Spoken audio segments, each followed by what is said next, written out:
ഗുരുത്വമാണോ കുരുത്വമാണോ? ഗുരുത്വം. കുരുത്തം കെട്ടവന്നല്ലേ? അത് ഗുരുത്വം കെട്ടവന്നല്ല. യൂസേജ് കൊണ്ട് കുരുത്തം. അങ്ങനെയാണോ? കുരുത്തം അതാണോ? ഗുരുത്വം. കുരുത്തം കെട്ടവന് പക്ഷെ ഗുരുത്വം ഉണ്ടാവും. അവൻ ഗുരുവിന്റെ അടുത്ത് കുരുത്തക്കേട് കാണിക്കില്ല, പക്ഷെ വീട്ടിൽ കാണിക്കും. കാരണം അവന് ഏറ്റവും സ്വാതന്ത്ര്യമുള്ള ഏരിയ അവിടെയാണ്. മോശമായ വസ്തുവിനെ ഒരാൾക്കും മോശമാക്കാൻ പറ്റില്ല. അയാൾക്ക് നന്നാവാൻ അവസരം അല്ലേ?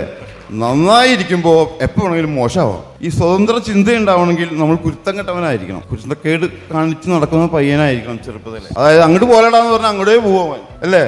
ആക്ച്വലി കുറച്ച് ദുർഘടം പിടിച്ച വഴിയാ ഈ കുരുത്തം കെട്ടവനെ. കാരണം വളരെ നല്ല ചീത്തപ്പേരുണ്ടാവും. അപ്പൊ നമ്മൾ ലൈഫിൽ ഏറ്റവും ആദ്യം ഉണ്ടാകേണ്ടത് എന്താണെന്നറിയോ? ചീത്തപ്പേര്. അമ്മ പറയുക ഒക്കെ കുറച്ച് കഴിഞ്ഞിട്ട് ആദ്യം അടിയാ.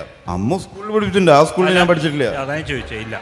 ടീച്ചർ അല്ലെങ്കിലും ടീച്ചർ ആണെങ്കിലും എല്ലാ സ്ത്രീകളും എല്ലാ അമ്മമാരും കുട്ടികളുടെ ടീച്ചറാണ് അല്ലേ?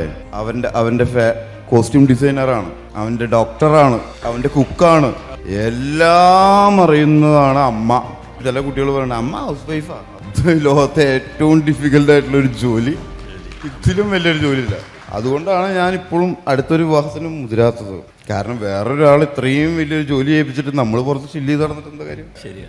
ശരിയാണ്, പക്ഷെ പുറമേക്ക് തെറ്റാത്. ഞാൻ വളരെ വലിയൊരു തെറ്റാണ്. വലിയ തെറ്റാകുമ്പോഴാണ് ശരിയാവുള്ളൂ. കറക്റ്റായിട്ട് ശരിയാവുന്നല്ല, ഞാൻ തെറ്റാണെന്ന് പറയുന്നത് ശരിയാണ്.